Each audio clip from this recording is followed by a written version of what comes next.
ఇవాళ మనం చాలా ఇంట్రెస్టింగ్ టాపిక్, కామన్ టాపిక్, అది తలనొప్పి. తలనొప్పి అనేది వెరీ కామన్. తలనొప్పి రానోళ్ళు ఎవరు ఉంటారు? ఏదో ఏదో సమయంలో తలనొప్పి వస్తుంది. ఈ తలనొప్పికి కారణాలు జాబితా చాలా పెద్దది.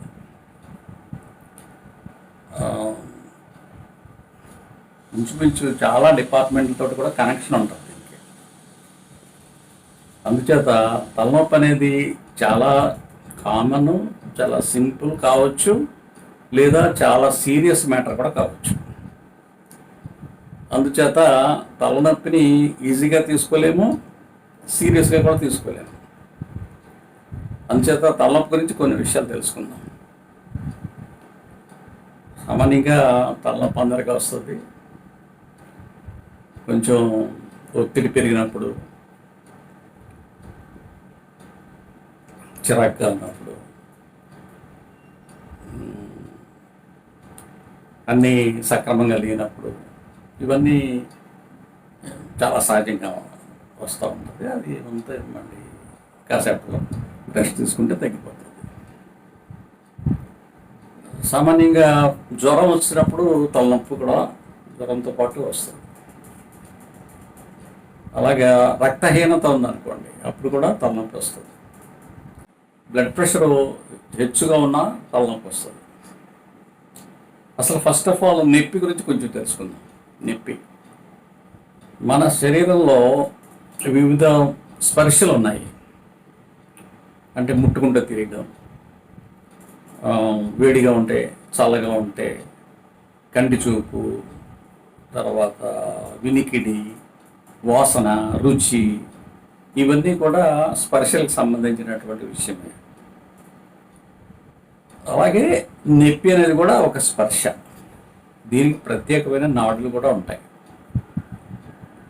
ఆ ప్రత్యేకమైన నాడిని మనము ఎక్సైట్ చేస్తే నొప్పి వస్తుంది. ఆ నాడిని మనం డిస్ట్రాయ్ చేసేస్తే నొప్పి అసలు ఉండదు. నొప్పి అనేది తెలియదు. అలాంటి సందర్భాలు ఏమైనా ఉన్నాయా? ఆలోచిద్దాం. ఒకటి ఏంటంటే, నొప్పి తెలియకుండా చాలా సీరియస్ డిసీజెస్ కూడా ఉన్నాయి. For example cancer. క్యాన్సర్ మొదటి దశలో నొప్పి ఉండదు. అది తర్వాత దశలు పెరిగే కొద్దీ నొప్పి ప్రారంభం అవుతుంది, కానీ మొదటి దశల్లో నొప్పి ఉండదు. క్యాన్సరు అది సామాన్యంగా ఒక గడ్డ నుంచి కనుక వచ్చేటట్టయితే ఆ గడ్డ ఏదో గడ్డలే అనుకుంటాం అన్నమాట. అంచేత క్యాన్సర్ అంత సీరియస్ డిసీజ్, కానీ నొప్పి ఏమి ఉండదు. అలాగే లెప్రసీ వాళ్ళకి నొప్పి తెలియదు. నొప్పి తెలియకనే వాళ్ళు కాలుకి చేతులకి గాయాలు చేసుకుంటుంటారు. ఒక హౌస్ వైఫ్ ఉందనుకోండి, హౌస్ వైఫ్ వంట చేసేటప్పుడు నొప్పి తెలియక చేతులు కాల్చుకుంటారు. అలాగే సిగరెట్లు కాల్చేవాళ్ళు ఉన్నారనుకోండి, సిగరెట్లు కాల్స్తే వేడి కాలిపోతుంది, వాళ్ళకి తెలియదు. అది వేడిగా ఉందని చెప్పేసి తెలియదు అనమాట. అందుచేత చేతులు వేళ్ళు కాల్చుకుంటాడు. అలాగే నడిచేటప్పుడు ఏదైనా తగిలితే నొప్పి తెలియదు అతనికి. నొప్పి తెలియదు కాబట్టి గాయాలు అవుతాయి. సో ఇదొక ప్రత్యేకమైనటువంటి పరిస్థితి. అంటే ఆ నొప్పి చూపించేటటువంటి, స్పర్శ చూపించేటటువంటి నాడుల మీద దాడి చేస్తుంది అనమాట ఆ డిసీజ్. లెప్రసీ అనే డిసీజు ఈ నొప్పిని తెలియజేసే నాడుల మీద దాడి చేస్తాయి. ఆ కారణం చేత నొప్పి తెలియదు. అలాగే కొన్ని అవయవాల్లో నొప్పిని తెలిపేటటువంటి నాడులు ఉండవు. అలాంటప్పుడు అక్కడ నొప్పి కూడా రాదు. తర్వాత ఇప్పుడు మనకి సైకిల్కి, కారుకి గాలి పెట్టుకుంటాం కదా, పెట్టుకున్నప్పుడు దానికి కొంత ప్రెజర్లో పెట్టుకుంటాం. ప్రెజర్ ఎక్కువ అవ్వకూడదు, తక్కువ అవ్వకూడదు. అలాగే కంటిలో కూడా ప్రెషర్ ఉంటుంది, అలాగే మెదడులో కూడా ప్రెషర్ ఉంటుంది.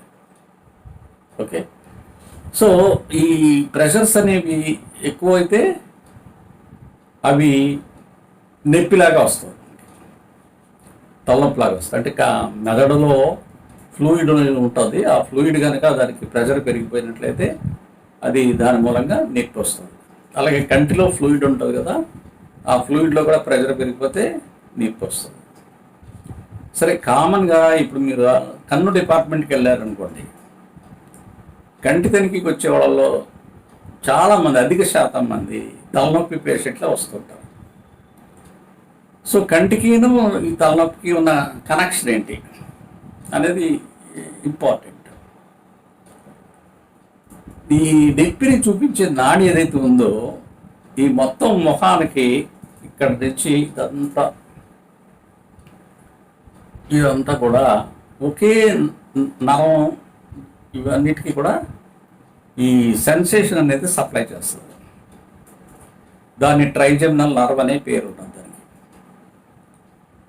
మెదడు నుంచి వచ్చే నరాల్లో క్రేనియల్ నర్వ్స్ అంటారు. క్రేనియల్ నర్వ్లో 5th క్రేనియల్ నర్వ్ అంటే నంబరింగ్ కూడా ఉంటుంది. వాటికి ఆ నంబర్లో 5th క్రేనియల్ నర్వ్, దాన్నే ట్రైజెమినల్ నర్వ్ అని అంటారు.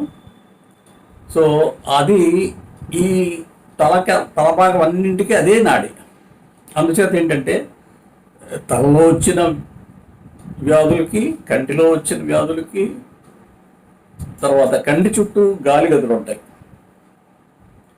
కంటి చుట్టూ ఉండే గాలి గదుల్లో వచ్చేటటువంటి వ్యాధులకి, పంటి నొప్పులకి, తర్వాత ఇవన్నిటికీ అదే నాడి. కాబట్టి ఇందులో దేనికి ఏదైనా వ్యాధి వచ్చినా కూడా అది మనకి తలనొప్పిలాగా చూపిస్తుంది.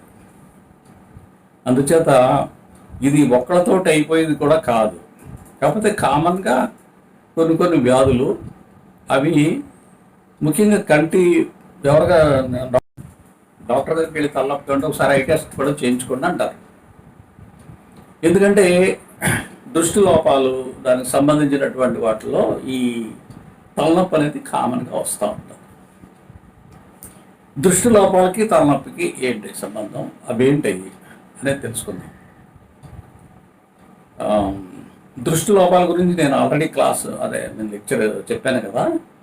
దృష్టి లోపాలు ఏంటి, దూరంగా కనిపించేటటువంటి, అంటే దూరంగా కనపడనివి అలా చెప్పుకుందాం. లోపాలు కదా, దూరంగా ఉన్న వస్తువులు కనపడవు కొంతమందికి దగ్గరగా ఉన్న వస్తువులు కనపడవు. దూరంగా ఉన్న వస్తువులు కనపడనటువంటి వాళ్ళని మయోపియా అంటారు. అంటే అధిక శక్తి, మనం చెప్పాను కదా, కంటికి ఈ కావలసినటువంటి ఈ పవర్ని మెజర్మెంట్స్ కూడా చెప్పాను నేను. కంటికి మెజర్ చేసేది ఎట్లా చేస్తారు కంటికి ఉండేటటువంటి పవర్ని డయాప్టర్స్లో కొలుస్తారు. ఆ డయాప్టర్స్ 60 డయాప్టర్లు ఉండాలి. దూరంగా ఉండేటటువంటి వస్తువులను మనం చూడాలంటే 60 డయాప్టర్ల కంటికి పవర్ ఉండాలి. 60 డయాప్టర్ల కంటికి పవర్ ఉండాలంటే కన్ను సైజు కూడా 24 మిల్లీమీటర్లు, ముందు నుంచి వెనక భాగానికి కొలిస్తే 24 మిల్లీమీటర్లు ఉండాలి. ముందు నుంచి వెనక్కి కొలవడానికి, స్కేల్తో కొలవడానికి వీలు పడదు. దాన్ని ఏ స్కాన్ అనేటటువంటి పరికరంతో కొలుస్తాం.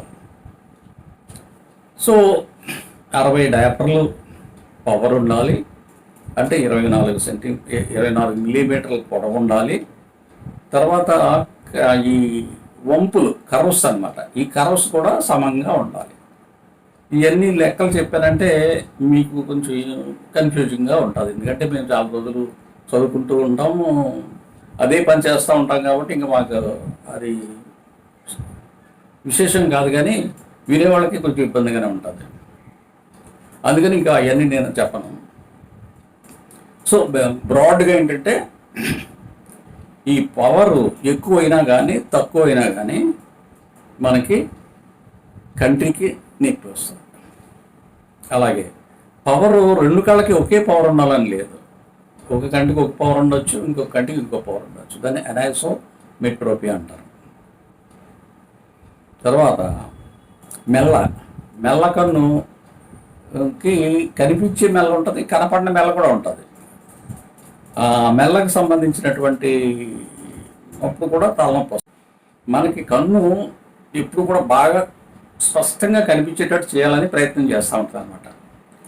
ఈ స్పష్టంగా కనిపించేటట్టు ప్రయత్నం చేసేటప్పుడు అది ఇబ్బందులకి గురవుతూ ఉంటుంది. కొన్ని సందర్భాల్లో ఏమవుతుందంటే అది అడ్జస్ట్మెంట్ చేసుకోవడానికి అవకాశం ఉంటుంది. కొన్ని సందర్భాల్లో అది ఎంత ప్రయత్నం చేసినా అది అడ్జస్ట్మెంట్ చేసుకోలేనటువంటి పరిస్థితి కూడా ఉంటుంది.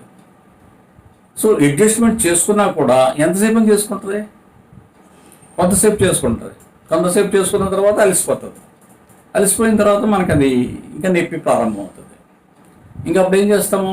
చదవడం మానేసి లేదంటే ఆ పని చేయడం మానేసి రెస్ట్లోకి వెళ్తాం.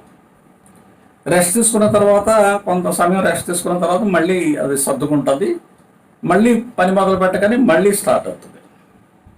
సో ఈ విధంగా ఉంటాయి అన్నమాట దృష్టి లోపాలకు సంబంధించినటువంటిది.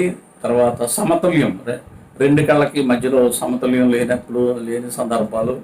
అలాగే అక్షమంలో సమతుల్యత లేకపోవడం, అంటే నిలువుగా అడ్డంగా ఒకే పవర్ ఉండాలి కానీ ఉండకపోవచ్చు.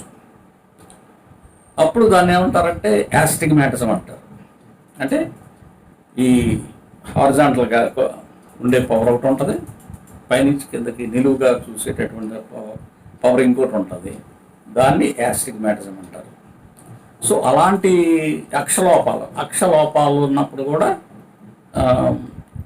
కన్ను ట్రై చేస్తూ ఉంటుంది అనమాట. అదే దాన్ని సరిదిద్దుకుందామని, కానీ సరిదిద్దుకోవడానికి అవకాశం లేదు. సో ప్రయత్నం చేసి అలసిపోయి తలనొప్పి కింద మనకి బయటపడుతూ ఉంటాం. సో ఇవి దృష్టి లోపాల వలన వచ్చేటటువంటిది తలనొప్పులు. ఇందులోనే భాగంగా చత్వారం గురించి మనం కూడా కొంచెం చెప్పాను. చత్వారం అనేది సామాన్యంగా 40 సంవత్సరాలకి ప్రారంభమవుతుంటుంది. 40 సంవత్సరాల నుంచి 60 సంవత్సరాల వరకు ఆ పవర్ కొంచెం పెరుగుతూ ఉంటుంది. ఇక 60 సంవత్సరాలు వచ్చిన తర్వాత ఇంకా ఫర్దర్గా పెరగదు. ఒక్కోసారి తగ్గిపోవడం కూడా అవ్వచ్చు. దాన్నే సెకండ్ సైట్ అని కూడా అంటారు.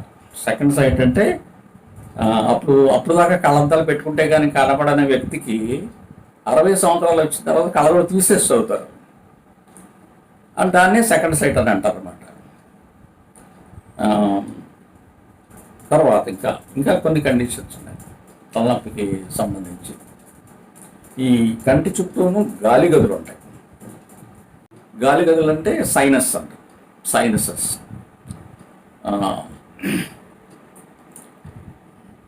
పారానాసల్ సైనసెస్ అంటే ఈ ముక్కు చుట్టూ ఉండే ఇవన్నీ మా కంటి డిపార్ట్మెంట్ కాదు, కానీ ఈఎన్టీ డిపార్ట్మెంట్ అనేవాళ్ళు దాన్ని చూసుకుంటారు.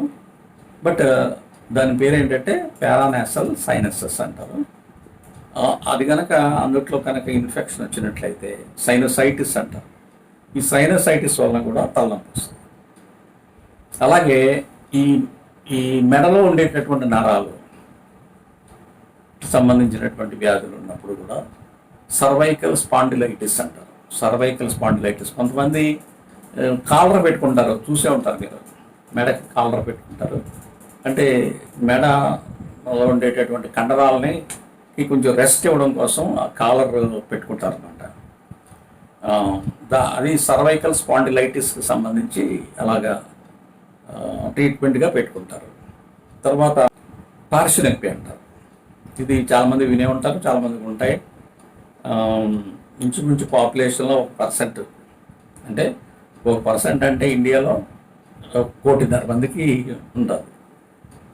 అంటే చాలా ఎక్కువ మందికి ఈ మైగ్రేన్ అనేది ఉంటుంది.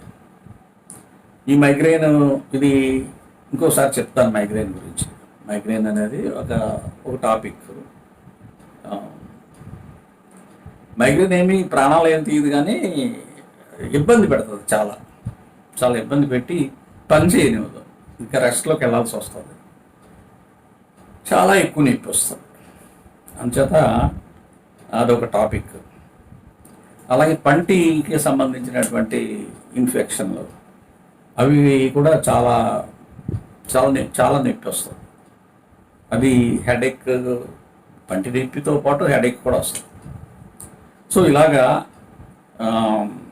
అనేక కారణాలు, అనేక డిపార్ట్మెంట్లు, మాలోనే అనేక డిపార్ట్మెంట్లకు సంబంధించినటువంటి వ్యాధులను బట్టి తలనొప్పి వస్తూ ఉంటుంది.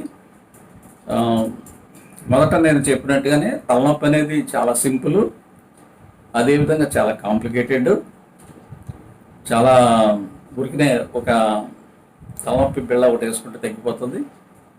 కానీ అట్ ద సేమ్ టైం చాలా సీరియస్ డిసీజెస్ కూడా ఉంటాయి. కంటిలో సీరియస్ డిసీజులు ఉంటాయి, మెదడులో సీరియస్ డిసీజులు ఎలా ఉంటాయంటే కంటి లోపల, మెదడు లోపల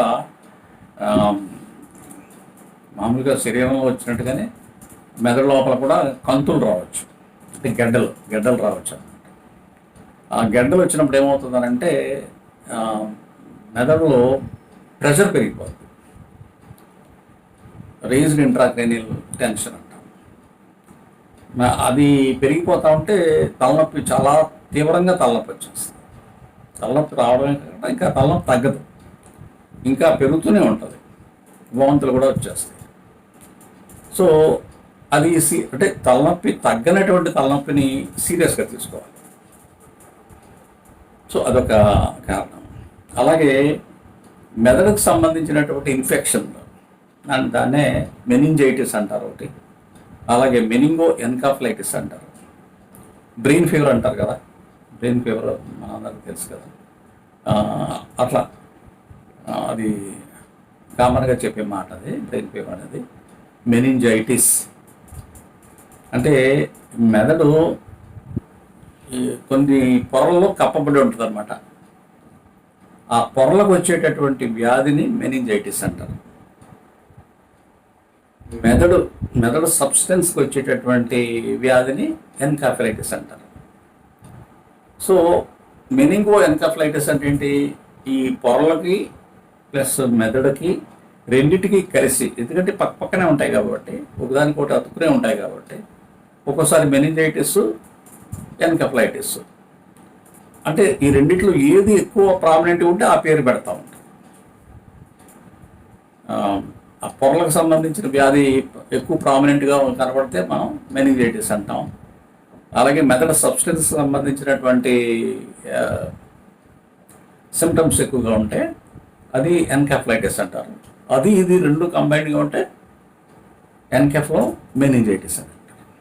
అలాగే కంటిలో కొన్ని వ్యాధులు, ఇంకా రిఫ్రాక్టివ్ ఎర్రర్స్ గురించి చెప్పుకున్నాం కదా, అంటే కంటి పవర్కి సంబంధించినటువంటి వాటి గురించి చెప్పుకున్నాం కదా. కంటిలో ఇంకా ఇతర వ్యాధులు ఏంటంటే కంటి లోపల పుండు, కంటి కార్నియల్స్ అంటాం.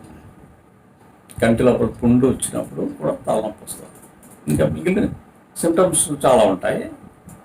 ఇది నొప్పే కదా, ఎప్పుడైనా డాక్టర్ దగ్గరికి తీసుకొచ్చేది సామాన్యంగా ఏంటంటే నొప్పిని బట్టే వస్తారు, నొప్పిని భరించలేక పరిగెట్టుకుంటూ వస్తారు. అందుచేత ఏంటంటే కంటిలో కనుక పుండు అయితే ఆ నొప్పిని భరించలేక వస్తారు. అలాగే కంటి లోపల నేత్ర విభాజకం అని రాశాను నేను, అంటే ఐరిస్, దాని పేరు ఇంగ్లీష్లో ఐరిస్. నేను నా వెనకాల ఒక బొమ్మ చూపిస్తుంది కదా, ఆ బొమ్మలో చూడండి, అదే నేత్ర విభాజకం అంటే ఐరిస్. అది ఈ ఐరిస్ కనుక ఇన్ఫెక్ట్ అయితే ఐరైటిస్ అంటాం. ఈ ఐరిస్ అనేది రక్తనాళపు పొర. ఈ రక్తనాళపు పొర ముందుకి ఉంటుంది, వెనక్కి ఉంటుంది కదా. సో ముందుకి వెనక్కి ఉండేవి 3 భాగాల కింద డివైడ్ చేశారు. ముందుండే భాగాన్ని ఐరిస్ అంటారు, మధ్యలో ఉండే భాగాన్ని సిరియరీ బాడీ అంటారు, వెనకుండే భాగాన్ని కోరాయిడ్ అంటారు. సో ఇందులో ఐరిస్కి, అంటే మనకు కనిపించే భాగానికి ఐరిస్కి కనుక ఇన్ఫెక్షన్ వచ్చిందంటే, ఇన్ఫెక్షన్ కావచ్చు, ఇన్ఫ్లమేషన్ కావచ్చు. ఇన్ఫెక్షన్ అన్నా ఇన్ఫ్లమేషన్ అన్నా ఆ రెండు ఒకటి కాదు. ఇన్ఫ్లమేషన్ అంటే వాపు, ఇన్ఫెక్షన్ అంటే ఉప్పు అనుకోవచ్చు మనం. అంటే క్రిముల వలన వచ్చేటటువంటి దాన్ని ఇన్ఫెక్షన్ అంటాం, క్రిముల వలన వస్తుంది. కానీ దేనివల్ల వచ్చిన వాపు వస్తే కనుక దాన్ని ఇన్ఫ్లమేషన్ అంటాం. ఓకే. సో అంటే గాయం తగిలినప్పుడు కూడా ఏదైనా చేతికో కాలుకో లేకపోతే ఎక్కడో చోట దెబ్బ తగిలింది అనుకోండి, దెబ్బ తగిలినప్పుడు వాపు వస్తుంది కదా, అదనమాట. అదే కనుక ఆ దెబ్బే కనుక దానికి క్రిములు సోకినాయి అనుకోండి, అప్పుడు అది ఇన్ఫెక్షన్ అంటాం. ముందేమో ఇన్ఫ్లమేషన్ అవుతుంది, ఆ తర్వాత ఇన్ఫెక్షన్ కూడా రావచ్చు. ఓకే, సో ఈ దీనికి ఐరిస్ అని అంటాం. దానికి నేత్ర విభాజకం అనే పేరు. అంటే ఇది డివైడ్ చేస్తుంది. ఏంటి, యాంట్రీ ఛాంబరు, పోస్టీరియర్ ఛాంబర్ అంటాం అనమాట. దీనికి ఉండేటటువంటి ఐరిస్కి ముందు ఉండేటటువంటి ఫ్లూయిడ్ అదంతా కలిపి యాంట్రీ ఛాంబరు, దీని వెనకాల ఉండేదాన్ని పోస్టీరియర్ ఛాంబర్ అంటాం. అందుకని ఇదే కదా డివైడ్ చేస్తున్నారు రెండింటిని, అందుకని విభాజకం అనే పేరు పెట్టడం జరిగింది.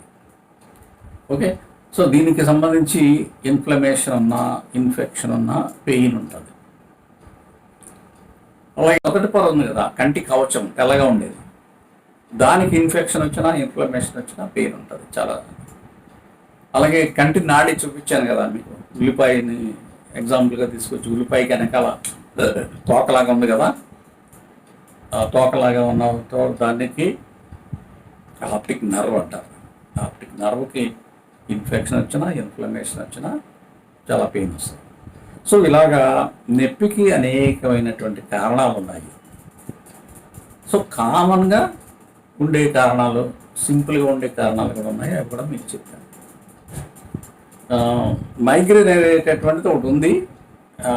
అది ఎక్కువ చెప్పిన సీరియస్ కాదు అది, కానీ ఎక్కువ ఇబ్బంది పెడుతుంది.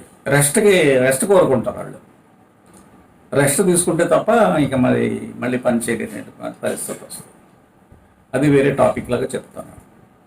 సో ఇప్పుడు ఏంటంటే తలనొప్పి. తలనొప్పి అనేది కంటి వ్యాధుల నుంచి వస్తుంది. తర్వాత ఈ కంటి చుట్టూ ఉన్న భాగాలకి వ్యాధి సోకినా వస్తుంది. మెడ నరాల నుంచి వస్తుంది, మెదడు లోపల నుంచి కూడా వస్తుంది, బ్లడ్ ప్రెషర్ నుంచి వస్తుంది, రక్తహీనత నుంచి వస్తుంది. ఇలాగ అనేకమైన కారణాలు ఉన్నాయి అనేది take home message. So thank you.